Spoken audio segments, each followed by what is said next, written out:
जे आहे गुलाबराव महाराज भक्तिधाम हे खूपच मोठं आणि खूप सुंदर आहे। आणि एक मुख्य म्हणजे इथे वारीमध्ये तुम्ही जर आलात तर पार्किंगचा काहीही प्रॉब्लेम येणार नाही।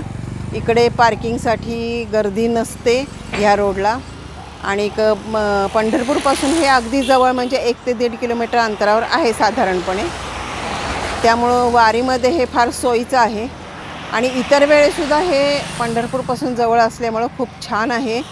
म्हणजे मी चालत आली आहे आमच्या घरापासून, म्हणजे किती जवळ असेल बघा, फार काही लांब नाही आहे मंदिरापासून आणि खूप छान आहे। तर आपण आज पाहूयात हे श्री संत गुलाबराव महाराज भक्तिधाम। हे समोर दिसतंय हे श्री संत गुलाबराव महाराज भक्तिधाम आहे। हे बघा, अगदी छान आहे।